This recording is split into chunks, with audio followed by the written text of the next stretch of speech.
Hi అండి, ఎలా ఉన్నారు అందరూ? ఇక్కడ వచ్చేసి కాకరకాయ పకోడీ. టేస్ట్ మాత్రం చాలా అంటే చాలా బాగుంది.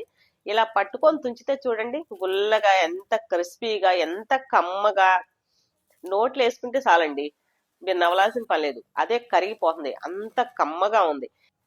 దీనికి టైం కూడా పెద్దగా ఏం కేటాయించాల్సిన పని లేదు. 10-15 నిమిషాల్లో ఇంత మంచి కాకరకాయ పకోడీ రెడీ అవుతుంది. దాన్ని ఫ్రై చేసుకోవడానికి ఎక్కువ టైం పట్టదు. దీనికి వచ్చేసి నేను 1/2 కేజీ కాకరకాయలు తీసుకున్నాను. మీరు కావాలనుకుంటే పైన తొక్క తీసుకోండి, అవసరం లేదు అనుకుంటే తొక్కను అలా ఉంచేనే చేసుకుంటారు చాలా మంది. నాకైతే అది నచ్చదు, అందుకని చెప్పేసి ఆ తొక్కని మామూలుగా నైఫ్ తో గీయకుండా ఊరక చేతితోటే ఊరక పై తీసేస్తున్నాను. మరి ఎక్కువ తీయకుండా లైట్ గా తీస్తున్నాను. లైట్ గా అది కొంచెం లావుగా పొడవుగా ఉన్నాయి కాబట్టి చేతితో మనం ఊరికే టచ్ చేస్తేనే వచ్చేస్తుంది. 2 చేతులతో అలా గట్టిగా పట్టుకొని దాన్ని కొంచెం అలా రుద్దినట్టు వెనక్కి ముందుకు అలా కొంచెం ఫ్రెష్ చేస్తే చాలు, మొత్తం కూడా ఊడిపోతున్నాయి. ఊడిపోయిన తర్వాత ఇవన్నీ కూడా ఏముంది, నాకైతే నచ్చదు. ఎందుకు అదంతా కూడా చాలా వచ్చింది చూడండి, ఇంత వేస్ట్ అనమాట. ఇదంతా కూడా ఊరికి మనకి ఆయిల్ కొంచెం ఎక్కువ లాగిద్ది అన్న ఉద్దేశంతో అదంతా తీసేస్తాను. నేను ఉంచను, నాకు అంత ఇష్టం ఉండదు కాబట్టి తీస్తున్నా. మీరు కావాలంటే ఉంచుకోవచ్చు.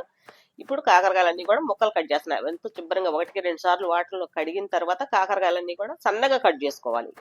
అంటే లావు రాకూడదు, లావు రాకుండా సన్నగా కట్ చేసుకుంటే త్వరగా మనకి ఫ్రై అయ్యే అవకాశం ఉంటుంది. ఇప్పుడు దీంట్లో ఏం చేస్తున్నానంటే పైన గింజలన్నీ, అంటే ముదిరిపోయిన గింజలు ఉంటాయి కొన్ని, ఆ ముదిరిపోయిన గింజలు తీసేస్తున్నా. లేత గింజలు అయితే ఉంచుకోవచ్చు. ఇప్పుడు దీనికి తగినంత ఉప్పు, అంటే సరిపడా ఉప్పు, అలానే కొంచెం గరం మసాలా, కారం వేసాను. వేసిన తర్వాత మరీ ఎక్కువ దాన్ని పిసక్కుండా లైట్గా ఊరికి అలా కలిపితే సరిపోతుంది. మళ్ళీ మనం గట్టిగా పిసికితే ఏమవుతుందంటే అందులోంచి వాటర్ వస్తాయి. అంత అవసరం లేదు, వాటర్ ఉన్నా ఏం కాదు. కాకరకాయ పెద్ద సేదే ఉండదు, ఎందుకంటే మనం ఆయిల్లో డీప్ ఫ్రై చేస్తున్నాం కాబట్టి. ఆయిల్లో డీప్ ఫ్రై చేస్తున్నాం కాబట్టి కాకరకాయ పెద్దగా చేదు అనిపించదు. పెద్దగా కాదు, అసలు చేదు ఉండదు. ఎందుకంటే మనం కాకరకాయ తింటున్నాం అన్న ఫీలింగ్ కూడా ఉండదు కాబట్టి మనం అందులోంచి వాటర్ తీయాల్సిన అవసరం లేదు. దీనికి ఇప్పుడు మనం 2 టేబుల్ స్పూన్లు శనగపిండి వేస్తున్నాను, 3 టేబుల్ స్పూన్లు ఏమో బియ్య పిండి వేస్తున్నా. అచ్చం బియ్య పిండితో కూడా చేసుకోవచ్చు, టేస్ట్ బాగానే ఉంటుంది, పెద్ద తేడా ఏముండదు. కానీ శనగపిండి టేస్ట్ ఒకలాగా ఉంటుంది, బియ్య పిండి టేస్ట్ ఒకలాగా ఉంటుంది. రెండు ఏదైనా టేస్ట్ బాగానే ఉంటాయి. అచ్చం బియ్య పిండితో కూడా చేసుకోవచ్చు. ఇప్పుడు ముక్కలు కలిపేటప్పుడు కొంచెం మధ్యలో వాటర్ చల్లుకుంటూ, అంటే ఎన్ని కావాలో అంత వాటర్ తీసుకొని కలుపుకోండి. కావాలంటే మీరు నిమ్మకాయ కూడా పిండుకోవచ్చు. నేనైతే నిమ్మకాయ పిండట్లేదు. పిండి మొత్తం కలిపి ఇప్పుడు పక్కన పెట్టి ఆయిల్ స్టవ్ మీద పెట్టేసి ఆయిల్ వేడైన తర్వాత చేతికి కొంచెం ఆయిల్ అప్లై చేసుకొని దాంట్లో ఒక్కొక్కటే వేయాలి. ఎందుకంటే మనం మరిన్ని ఒక్కసారిగా వేస్తే అవన్నీ కూడా అతుక్కుపోతాయి. అతుక్కుపోతే అవి తీయటం కొంచెం కష్టంగా ఉంటుంది. అలా కాకుండా మనం ఒక్కొక్కటి వేసామంటే విడివిడిగా త్వరగా ఫ్రై అవుతాయి. ఫ్రై అవ్వడానికి టైం ఎక్కువ తీసుకోదు. మంటను సిమ్లో పెట్టొద్దు, హైలోనే ఉండాలి. మంటను సిమ్లో పెడితే ఆయిల్ ఎక్కువ పీల్చుకుంటుంది. అందుకని చెప్పేసి మంటని కనుక హైలోనే కనుక పెడితే ఆయిల్ ఎక్కువ లాగదు.